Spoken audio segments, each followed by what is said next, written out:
The pavement outside the Grand Sterling Hotel was unforgivingly cold, the kind of chill that seeped through the layers of worn flannel and settled deep in your bones. I adjusted the cardboard sign propped against my knees, pulling the collar of my oversized, stained army jacket tighter around my neck. To the hundreds of elites streaming past in their tuxedos and designer gowns, I was invisible. Or worse, I was an eyesore, a smudge on the pristine canvas of their billion-dollar evening. They didn't see the man beneath the grime, a handsome male, around 30, with slightly messy textured dark brown hair and piercing blue eyes that missed nothing. They just saw a homeless veteran asking for change. I wasn't here for the money. The few coins tossed into my paper cup were irrelevant. I was here on assignment, though not the kind that required a rifle or a tactical vest. Not yet, anyway. As the lead agent for the Presidential Protection Detail, my job usually involved standing in the shadows of the Oval Office, but tonight, the president's interest lay in the merger taking place inside this hotel, a defense contract merger vital to national security.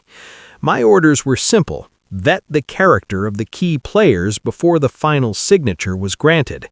The president didn't trust background checks. He trusted me. He trusted Jacob Lang. I shifted my weight, my joints popping. It had been 3 hours. I had been spat on twice, ignored by hundreds, and threatened by security once. I maintained a confident, albeit weary, smile through it all. Patience was the primary weapon of a quiet professional. I watched the limousines pull up, cataloging faces, assessing threats, and observing how the mighty treated the weak. It was a test, and so far, almost everyone was failing. Then, a sleek black phantom rolled to the curb. The air seemed to grow colder. The door opened, and a woman stepped out, her red dress slashing through the gray evening like a wound. Senator Victoria Delaney, my ex-fiancee, the woman who had pledged her life to me, only to be found in bed with my direct subordinate 3 weeks before the wedding. She looked as sharp and lethal as ever, her ambition wearing her like a second skin. She was the primary stakeholder in tonight's merger. She was the one I was here to watch. Victoria didn't come alone. Trailing behind her like an obedient puppy was Marcus, the very subordinate she had cheated on me with. He looked uncomfortable in his suit, his eyes darting nervously, lacking the steel required for the world Victoria inhabited. I kept my head down initially, letting the brim of my dirty cap shadow my face. I wanted to see if she would even acknowledge the presence of a human being on the curb, or if she would step over me like trash. She paused at the bottom of the stairs, checking her reflection in her phone. Marcus whispered something to her, gesturing toward the entrance, but her eyes snagged on me. It wasn't pity in her gaze, it was disgust. She took a step closer, perhaps to tell me to move, and then she froze. The recognition hit her like a physical blow. Despite the dirt, despite the rags, she knew the eyes. She knew the slightly messy dark brown hair. "Jacob?" she breathed, the name tasting like poison on her lips. She blinked, a slow, cruel smile spreading across her face. "Oh my God, Jacob Lang?" I looked up, meeting her gaze with a calm, piercing blue stare. I didn't cower, I didn't look away. "Hello, Victoria," I said, my voice rough from the cold but steady. She let out a sharp, incredulous laugh, turning to Marcus. "Look at this, Marcus. Look at who it is. The great Jacob Lang. I heard you left the service after us, but I didn't know you fell this far." She stepped closer, the scent of expensive perfume wafting over the smell of the street. "Homeless? Begging on the steps of my event? This is poetic justice." "I'm just getting by, Senator," I said softly, maintaining that confident, polite smile. "Life takes turns we don't expect." "Clearly," she sneered. She reached into her clutch, pulling out a crisp $100 bill. She didn't hand it to me. She crumpled it into a ball and tossed it. It bounced off my chest and landed in the gutter water. "Go buy yourself a drink, Jacob. Maybe toast to the bullet you dodged. Or rather, the bullet I dodged." Marcus looked away, ashamed, but he didn't say a word. He was weak. He always had been. Victoria, however, was reveling in it. "You know," she continued, leaning down so her face was inches from mine, "I used to think you were special, a protector. Now look at you. You're nothing, just debris on the road to my success. Tonight, I sign a deal that will make me the most powerful woman in Washington, and you'll freeze out here." "Be careful with that power, Victoria," I said, my tone devoid of malice. "It's heavy. It breaks people who aren't ready for it." She scoffed, straightening up and brushing invisible dust from her dress. "Get him out of here," she snapped at a nearby doorman. "He's ruining the aesthetic." As she turned to ascend the stairs, a young woman, likely an intern or a junior assistant, hurried past carrying a stack of files. She tripped on the uneven pavement, sending papers sprawling near my feet. Victoria didn't stop. Marcus didn't help. The doorman just sighed. I moved instantly. Despite the act, my reflexes were sharp. I gathered the papers before the wind could take them, stacking them neatly. The girl looked up, terrified she'd be reprimanded. She saw the grime on my hands, but she also saw the kindness in my eyes. "Thank you," she whispered, trembling. "I'm so sorry, I don't have any cash." "Keep your head up," I told her, handing the stack back. "You're doing a good job. Don't let them rattle you." She looked at me, really looked at me, and smiled. A genuine human connection in a sea of sharks. She pulled a wrapped sandwich from her bag. "It's my dinner, but please, take it." I took it with a nod of gratitude. "Thank you. What's your name?" "Sarah," she said. "Sarah," I repeated. "You have a good heart. That's rare here." "Sarah!" Victoria's voice cracked like a whip from the top of the stairs. "Stop fraternizing with the vermin and get inside." Sarah flinched, gave me one last apologetic look, and ran up the stairs. I watched her go. The test was complete. I knew everything I needed to know about Senator Delaney, and now it was time to go to work. I waited until the heavy oak doors swung shut behind the last guest. The street was quiet again. I stood up, stretching the stiffness from my back.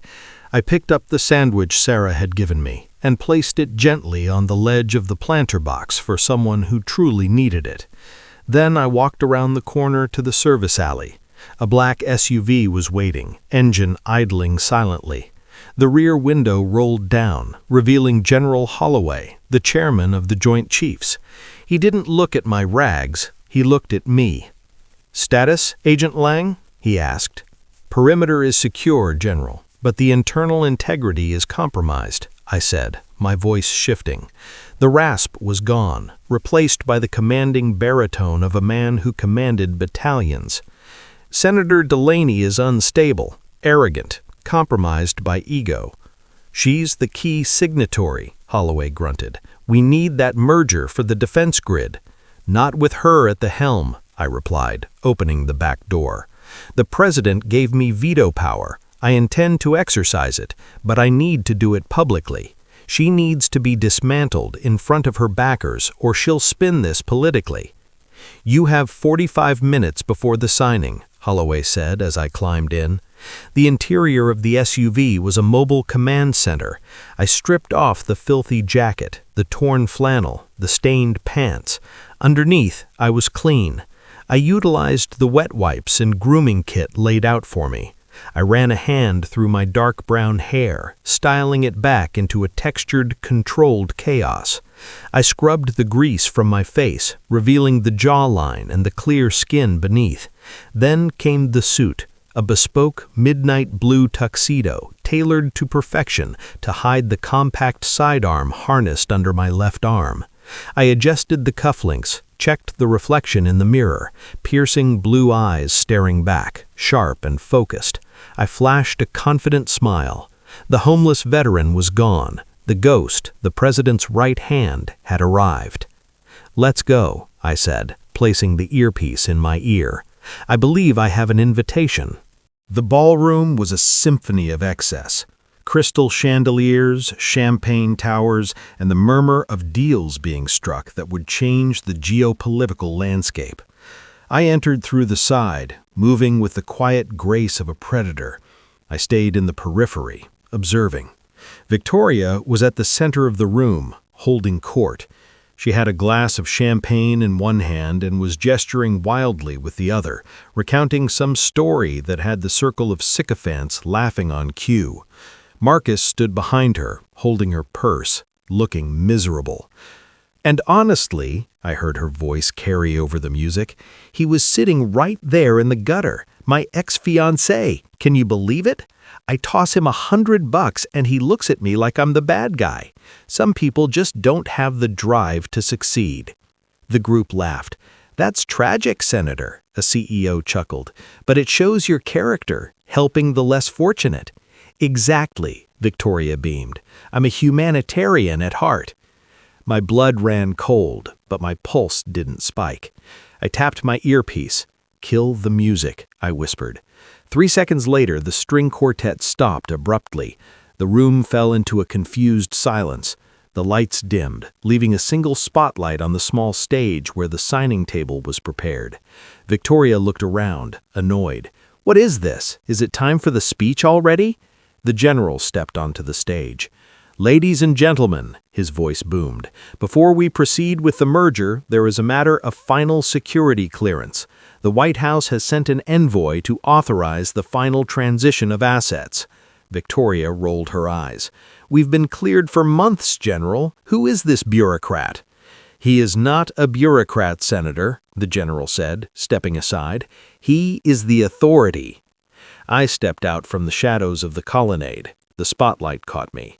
The midnight blue tux, the polished shoes, the way I walked, shoulders back, head high. I didn't look at the crowd. I looked directly at Victoria. A hush swept through the room, heavier than the silence before. I could see the confusion ripple among faces. They recognized the features, the handsome face, the dark hair, but the context was shattered. This wasn't the beggar from the steps. This was a man who owned the room.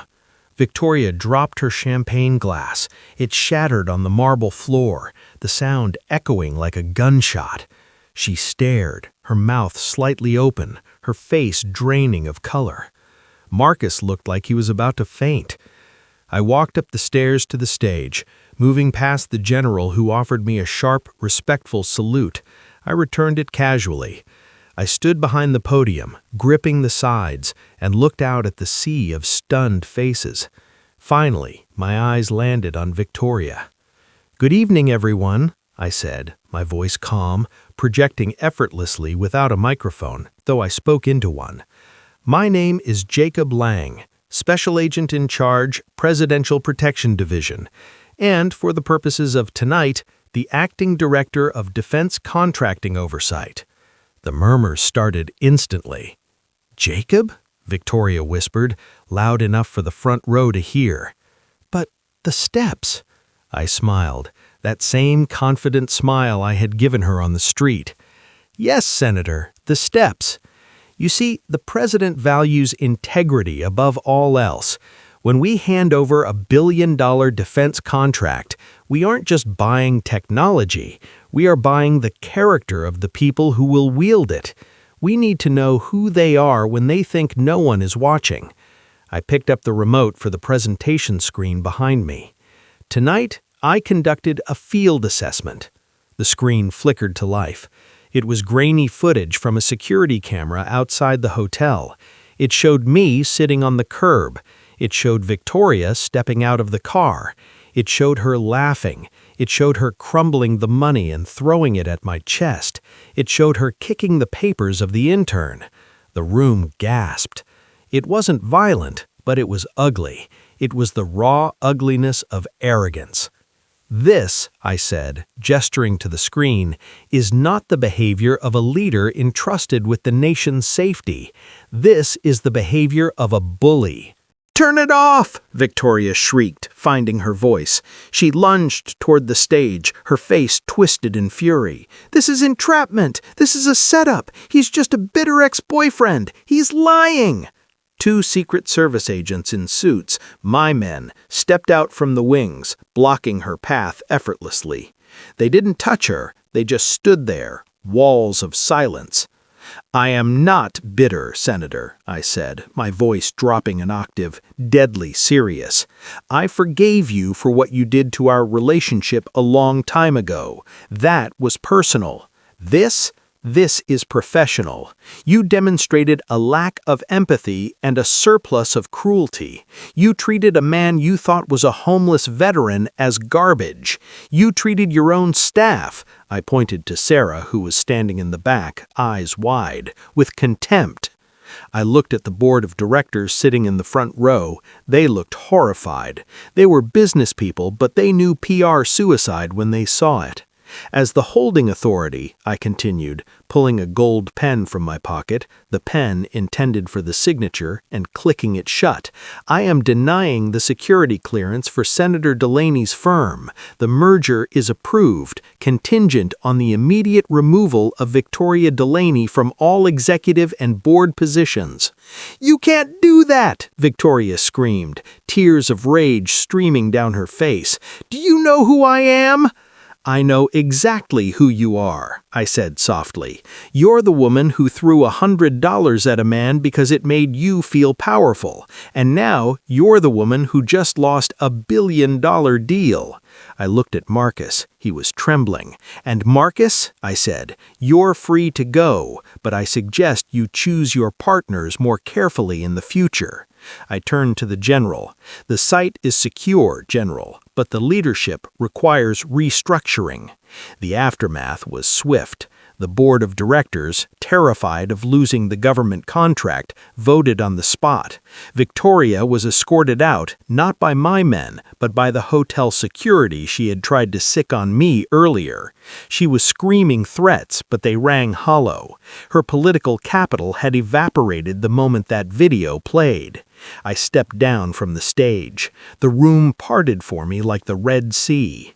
Men who had ignored the homeless vet now nodded respectfully at the agent. Women who had looked through me now watched with interest. I ignored them all. I made a beeline for the back of the room, where Sarah, the young intern, was still standing, clutching her tray of files. She looked at me with awe, trying to reconcile the man in the tuxedo with the man on the curb. "Agent Lang?" she stammered. "Just Jacob," I corrected gently, flashing her a warm, genuine smile. "Thank you for the sandwich, Sarah. It was the only honest thing that happened out there tonight." She blushed. I didn't know." "You didn't need to know," I said. "That's the point. You were kind when there was no reward for it." I pulled a business card from my pocket, thick, embossed stock with the presidential seal. I handed it to her. "The White House is looking for liaisons in the Office of Public Engagement. We need people who see people. Call that number on Monday." Her jaw dropped. Thank you. Thank you so much." I nodded and turned to leave. I walked out the front doors, the same ones I had been forbidden to enter hours before. The air was still cold, but the job was done. I didn't need the applause inside. I didn't need Victoria's regret. I had protected the integrity of the mission, and I had found one good soul in a room full of sharks. As I walked toward the waiting SUV, I loosened my tie. The quiet professional doesn't do it for the glory. We do it because someone has to stand watch. And tonight, justice had been served. Quietly, efficiently, and with a smile.